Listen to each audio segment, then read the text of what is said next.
Good morning students. हम गत अपने लेक्चर में तिलक के राजनीतिक विचारों के प्रमुख स्तंभों के बारे में अध्ययन कर रहे थे। जिन जो प्रमुख 4 स्तंभ तिलक के थे वे थे स्वदेशी, बहिष्कार, राष्ट्रीय शिक्षा और स्वराज्य। स्वदेशी और बहिष्कार पर हमने अपना अध्ययन गत लेक्चर में किया था।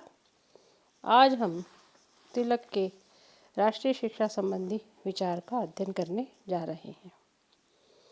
तिलक अपने राजनीतिक जीवन के प्रारंभिक काल से ही शिक्षा के कार्य से जुड़ गए थे।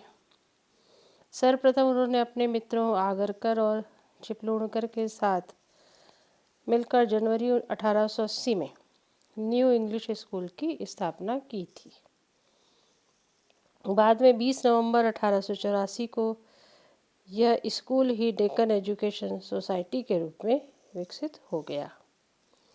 स्वदेशी आंदोलन के दौरान समर्थ विद्यालयों की भी स्थापना की गई।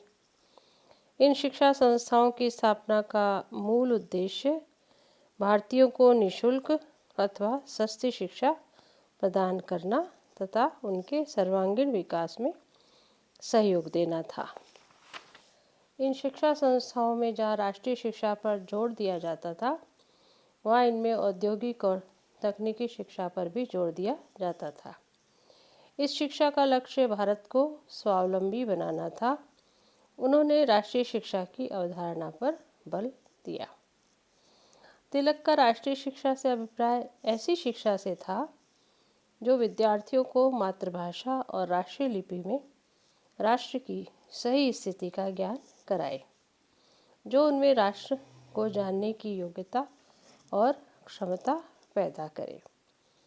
तिलक भाषा के रूप में अंग्रेजी अथवा उसके ज्ञान के विरोधी नहीं थे, परंतु वे अंग्रेजी भाषा पर आधारित वर्तमान शिक्षा प्रणाली को इसलिए तुच्छ मानते थे कि वह भारतीय विद्यार्थियों का राष्ट्र और उसकी समस्याओं का सही ज्ञान नहीं कराती थी।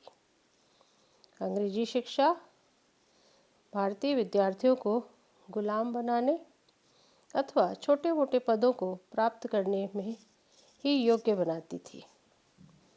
अतः तिलक राष्ट्रीय शिक्षा प्रणाली में मातृभाषा को प्रथम स्थान देते थे और अंग्रेजी को गौण स्थान देते थे। तिलक का कहना था कि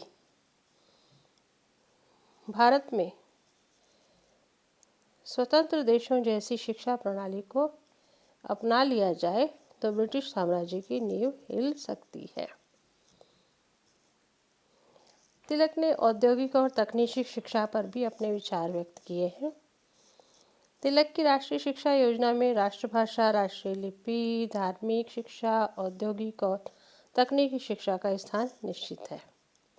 यह एक ऐसी शिक्षा है जो विद्यार्थी के जीविकोपार्जन के साधनों पर जोर देती है, जो उन्हें राष्ट्र के आदर्श नागरिक बनाती है तथा जो उन्हें अपने पूर्वजों और उनके अनुभव का ज्ञान कराती है। तिलक का विश्वास है कि राष्ट्र का आर्थिक और औद्योगिक विकास औद्योगिक और तकनीकी शिक्षा पर आधारित है और इस प्रकार की शिक्षा ही विदेशी वर्चस्व का अंत करने में सहायक होगी। तिलक की राष्ट्रीय शिक्षा का माध्यम राष्ट्रभाषा और राष्ट्रीय लिपि है। तिलक का मानना है कि राष्ट्रभाषा के माध्यम से प्रदान की गई शिक्षा सहज और सरल भाव से ग्रहण की जाती है। इसमें भावनात्मक तत्व शामिल होता है जो राष्ट्रीय एकीकरण में सहायक होता है। तिलक कहा करते थे कि राष्ट्रभाषा में राष्ट्रीय एकता की जबरदस्त शक्ति होती है। तिलक राष्ट्रीय लिपि को राष्ट्रीय आंदोलन का एक अंग मानते थे।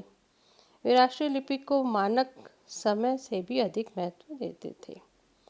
उनका कहना था कि यदि हमें राष्ट्र को संगठित करना है तो इसके लिए राष्ट्रभाषा के अतिरिक्त अन्य कोई बड़ी शक्ति नहीं हो सकती।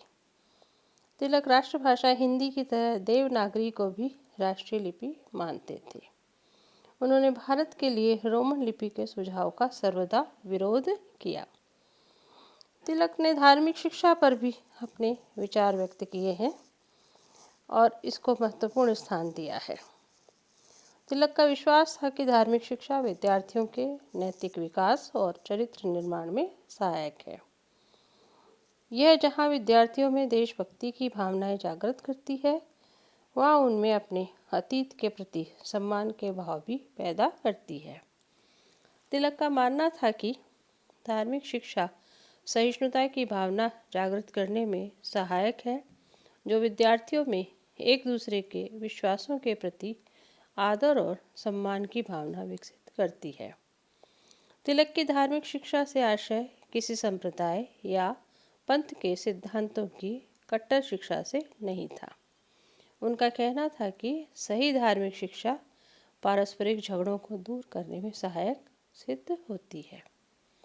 अतः संक्षेप में हम कह सकते हैं कि तिलक की राष्ट्रीय शिक्षा का लक्ष्य एक संगठित स्वाधीन राष्ट्र का निर्माण करना था। यह राष्ट्रीयता की आवश्यकता को मूर्त रूप देने का माध्यम था। यह विकास, स्वावलंबन और आत्मविश्वास की प्रेरणा थी। इस प्रकार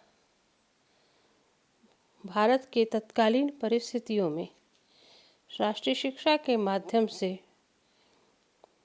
देश को आगे बढ़ाना और देश के नागरिकों का जीवन स्तर ऊंचा उठाना, ऐसा तिलक का लक्ष्य रहा था और इसके माध्यम से उन्होंने भारतीय जनता को सुदृढ़ करने का प्रयास किया। धन्यवाद।